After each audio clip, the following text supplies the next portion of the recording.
नमस्कार, प्रभा साक्षी के खास कार्यक्रम चाय पर समीक्षा में आप सभी का स्वागत है। मैं हूं आपके साथ अंकित सिंह और हमेशा की तरह इस कार्यक्रम में मौजूद हैं प्रभा साक्षी के संपादक नीरज कुमार दुबे जी। सर, आपका बहुत स्वागत है। धन्यवाद अंकित जी। और चूंकि नवरात्रि का समय है और देश में अगर देखा जाए तो पूजा पाठ का माहौल है, लेकिन चुनावी माहौल भी तेज होता दिखाई दे रहा है क्योंकि 5 राज्यों में विधानसभा के चुनाव होने हैं।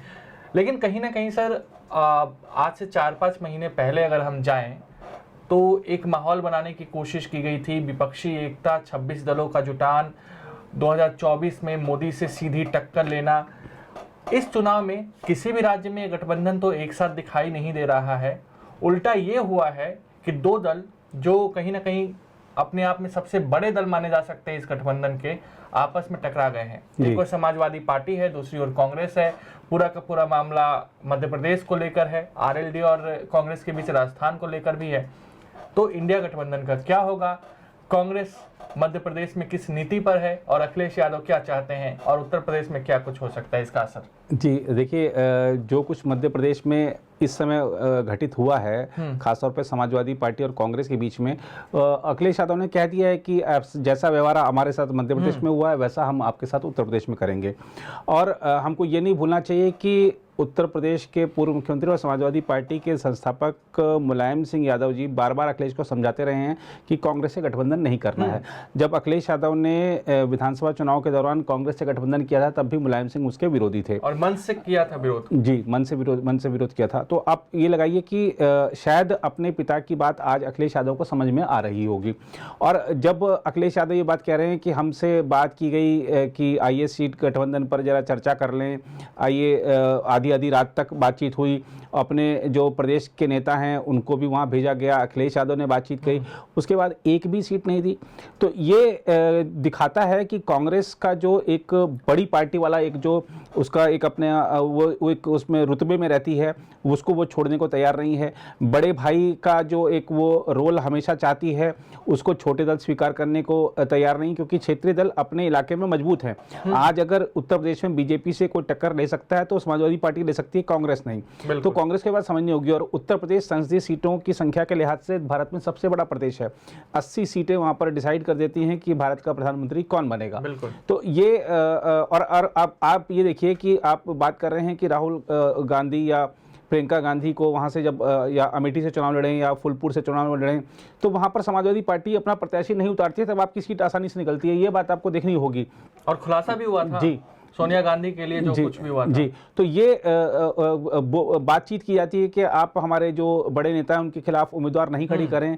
तो ये समाजवादी पार्टी अपने उम्मीदवार जो उस तरह से चाहते हैं उनकी इच्छा को नहीं मानते हुए कांग्रेस को समर्थन देती रही है। तो कांग्रेस को बात भूलनी नहीं चाहिए। दूसरा, अखिलेश यादव के साथ जो व्यवहार हुआ है, इससे जो इंडिया गठबंधन के और सहयोगी हैं वो भी समझ गए होंगे, सतर्क हो गए होंगे।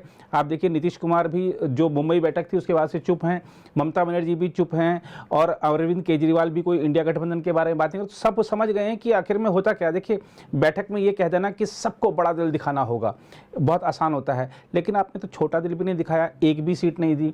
ये क्या कौन बताया भी नहीं कि आपसे साझेदारी नहीं होगी, आपने सीधे कैंडिडेट ही ऐलान कर दिया। आप कह रहे हैं अखिलेश वखिलेश। एक गठबंधन सहयोगी के लिए अगर आप इस तरीके की भाषा का इस्तेमाल करेंगे तो वो गठबंधन सहयोगी बिदकेगा और दूसरे भी सतर्क होंगे। और ये जो अगर विधानसभा के चुनाव में ही अगर अविश्वास की खाई इतनी है तो आगे कितनी हो जाएगी। कांग्रेस को ये भी देखना होगा कि अगर उसकी राजस्थान, मध्य प्रदेश और छत्तीसगढ़ में सरकार नहीं बनी तो क्या ये गठबंधन सहयोगी उसकी इंडिया गठबंधन में उसकी जो बड़े भाई का रोल है उसको वो उस रोल में रहने देंगे। तो देखिए, अगर आप ये ठान रहे हैं कि ये इंडिया गठबंधन है, ये इसमें सब लोग साथ में हैं, सब लोग बराबर हैं, कोई इसमें नेता नहीं है किसी का, सब लोग मिलकर चलेंगे, तो आपको फिर वैसा व्यवहार भी करके दिखाना होगा।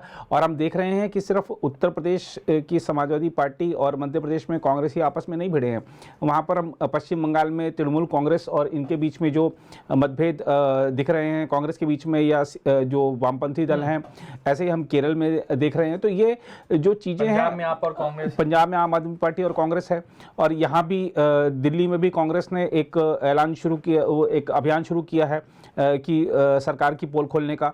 और हम देख रहे हैं कि दिल्ली की सत्तारूढ़ आम आदमी पार्टी छत्तीसगढ़ में भी चुनाव लड़ रही है, और वहाँ पर राजस्थान में भी चुनाव लड़ रही है, मध्य प्रदेश में भी चुनाव लड़ रही है। तो ये गठबंधन फिर वो जो एक मंच पे दिख रहे थे वो कहाँ है आज? वो अगर वो चुनावी सभाएं अलग अलग कर रहे हैं, मध्य प्रदेश में जो एक रैली होने वाली थी इंडिया गठबंधन के दलों की, वो कहाँ है? आप देखिए कि राहुल गांधी गौतम अडानी जी का विरोध करते हैं, शरद पवार जाकर गौतम अडानी के साथ कई बैठकें करते हैं। तो ये गठबंधन है कहाँ? और शरद पवार की आधी से ज़्यादा पार्टी तो वहाँ पर सरकार में शामिल है, महाराष्ट्र में। तो ये जो गठबंधन है, देखिए सत्ता प्राप्ति के लिए एक गठबंधन बना था, और हमको ये नहीं भूलना चाहिए कि ये सारे के सारे नेता एकजुट होते हैं। राष्ट्रपति चुनाव के दौरान भी एकजुट हुए थे।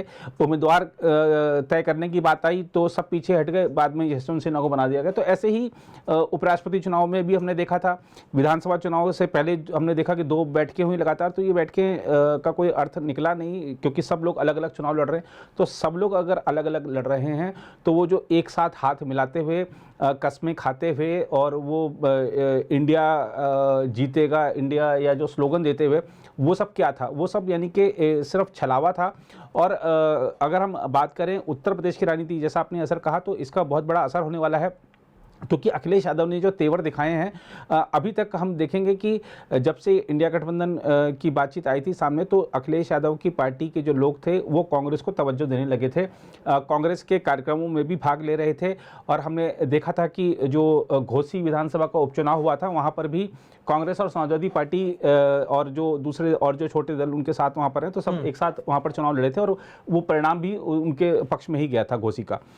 लेकिन अब ये जो दल हैं आपस में बिकेंगे, आपस में एक दूसरे के खिलाफ इस तरीके की बयानबाजी और बढ़ेगी, क्योंकि जब नेता अगर बयान दे दे किसी के खिलाफ तो कार्यकर्ता उससे ज़्यादा बढ़ चढ़ कर देते हैं। तो इस तरीके की बयानबाजी दोनों पार्टियों के संबंधों में और खटास बढ़ाएगी। और अगर कांग्रेस उत्तर प्रदेश में अगर अपने दम पर, अपने पैरों पर नहीं खड़ी हो सकती, तो केंद्र की सत्ता उससे बहुत दूर रहेगी, मुझे बिल्कुल। लगता है। और पिछले दिनों आपने जो जिक्र किया था कि कैसे सोनिया गांधी ने मुलायम सिंह यादव को फ़ोन किया था अमेठी की सीट के लिए 2014 में राहुल गांधी के लिए, इन मौके पर वो सब चीज़ें हुई थी।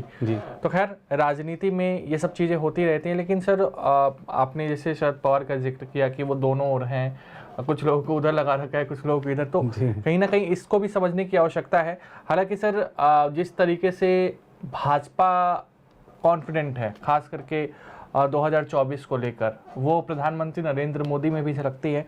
और उन्होंने रैपिड जो रेल सेवा शुरू हुई है उसके उद्घाटन में उन्होंने कहा कि मैं जिसका शिलान्यास करता हूं उसका उद्घाटन तो करता ही हूं, साथ ही साथ उन्होंने ये भी कह दिया कि 18 महीने बाद मैं फिर आऊँगा। तो क्या 2024 को लेकर भाजपा पूरी तरीके से आत्मविश्वास से भरपूर है? देखिए, बीजेपी आत्मविश्वास से भरपूर तो है ही, और इसमें कोई दो राय नहीं कि प्रधानमंत्री जी ने आरआरटीएस के उद्घाटन के समय कहा, जैसा आपने कहा कि 12 से 18 महीने बाद जब दूसरे खंड का उद्घाटन होगा तब मैं आऊँगा। हमको ध्यान रखना चाहिए कि प्रगति मैदान में जो भारत मंडपम में भी वो अपनी स्पीच में उन्होंने कहा था कि मैं अगले कार्यकाल में भारत को विश्व की तीसरी सबसे बड़ी अर्थव्यवस्था बनाऊंगा। संसद में भी बोल चुके हैं। तो वो लगातार इस तरह की बातें कह रहे हैं। तो इससे हाँ, आपने जैसे कहा कि क्या 2024 को लेकर आश्वस्त हैं? प्रधानमंत्री जी 2024 को लेकर तो आश्वस्त हैं ही। मैं आपको बताना चाहता हूं कि 2019 को लेकर भी वो आश्वस्त थे। ऐसा क्यों? मैं आपको बताता हूं क्यों आश्वस्त थे 2019 को लेकर।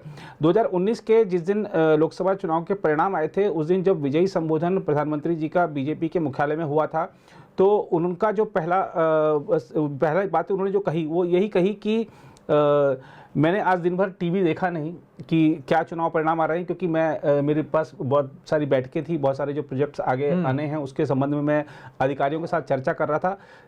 शाम को मुझे पार्टी के लोगों ने बताया कि क्या चुनाव परिणाम रहे। तो ये दर्शाता है कि वो 2019 के परिणाम को लेकर भी पूरी तरह से आश्वस्त थे।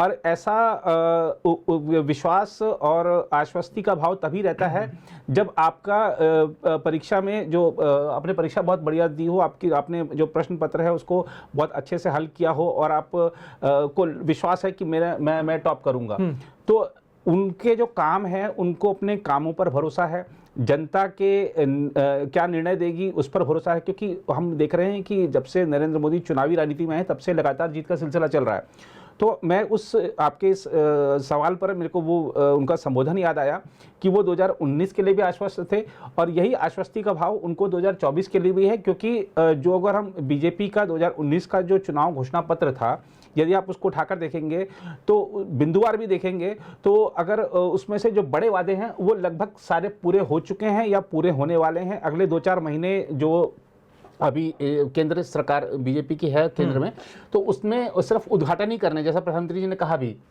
कि हम जिसका शिलान्यास करते हैं उसका उद्घाटन भी करते हैं। तो अगले 3-4 महीनों में कोई अगर उसको पॉइंट वाइज मिलाना चाहेगा तो बीजेपी के घोषणा पत्र के सारे वादे पूरे होते दिखेंगे। तो यही एक बड़ा कारण है कि प्रधानमंत्री जी को विश्वास है कि 2024 में अब जैसे मैं आपको बताऊंगी जेवर एयरपोर्ट का उद्घाटन वो बन रहा है, तो अगर किसी को ये लगे कि मैं नहीं लौटूंगा तो वो जल्दी जल्दी बस कराएगा, लेकिन उन्होंने टाल दिया कि नहीं ठीक है अब इसको थोड़ा सा मार्च अप्रैल या शायद अगस्त तक जाएगा उसका उद्घाटन, तो सब चीज़ें बन जाए, वरना उद्घाटन की जल्दीबाजी होती अधूरे प्रोजेक्ट्स की, है ना। लेकिन अभी क्या है, पूरे प्रोजेक्ट्स का ही उद्घाटन हो रहा है, जिनका अधूरे प्रोजेक्ट्स हैं उनको उद्घाटन टाल दिया गया है। तो यानी कि विश्वास है काम के आधार पर और अपने प्रदर्शन के आधार पर, तो ये 2019 में भी था इसलिए 24 में भी दिख रहा है। बिल्कुल, और ये कहा भी जाता है कि अगर काम कीजिएगा तभी इनाम मिलेगा जी। तो राजनीति है और लगातार 5 राज्यों के जो चुनाव हो रहे हैं उसके बारे में हम आपको बता ही रहे हैं। तो फिलहाल आज के चाय पर समीक्षा कार्यक्रम में इतना ही। अगले सप्ताह आपसे फिर मुलाकात होगी, तब तक मुझे यानी अंकित सिंह और प्रभा साक्षी के संपादक नीरज कुमार दुबे को दीजिए इजाजत। नमस्कार। नमस्कार। अगर आप भी लेना चाहते हैं देश दुनिया की तमाम जानकारी तो आज ही सब्सक्राइब करें हमारे चैनल को, साथ ही नीचे दिए बेल आइकन को जरूर दबाएं ताकि हर अपडेट आप तक पहुंच सके।